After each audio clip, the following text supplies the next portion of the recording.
Alright guys, ni head EFI. So aku nak tukar dia punya valve guide. So ni aku dah buka dah. Aku dah buat tadi, baru aku terfikir nak buat video sebab dia sikit ya. Okay, tapi korang kena ada alat ni ya. Valve guide remover dia untuk buka valve guide. So aku akan ganti valve guide yang baru lah. Okay, sini exhaust dengan intake. Okay, aku guna brand Tobaki So ni yang asal dia dah crack sini. Dah crack. So kita guna alat ni untuk keluarkan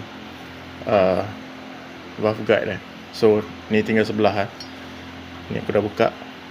Okay, so cara dia ada dua saiz Okay, dia punya rod ni ada saiz kecil, saiz besar. Korang kena tengok valve guide ni untuk EFI dia saiz yang kecil Dia yang besar ni dia tak muat. Okay, so kita pakai yang kecil ni. Yang besar ni mungkin untuk LC aku tak pasti sebab aku baru lama dah aku ada benda ni. Tapi aku tak pernah tukar valve guide head motor. So aku try guna untuk EFI ni sebab dia dah crack kan. Sebelum ni aku hantar foundry je. Foundry dia akan biasa kena charge. Okay, benda ni murah Nanti aku letak link dia punya barang sekali dengan valve guide baru ni. Okay, so alang-alang kita dah overhaul, kita tukar lagi satu sebab dia memang dah crack.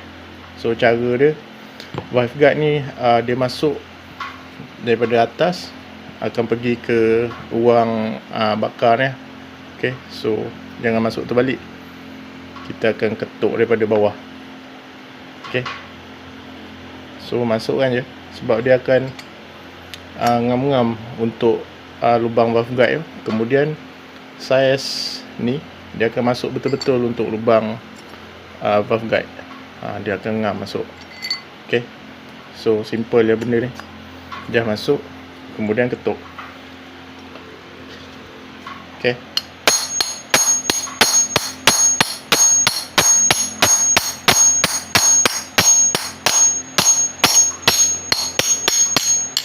alright. So dia akan loose masuk macam tu tembus. Okay, ni valve guide yang kita nak ganti. Okay, so cara pasang valve guide baru pun ni kita keluarkan.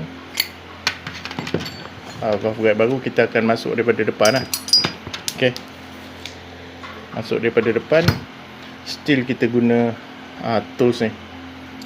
Okay, kita akan buat macam ni.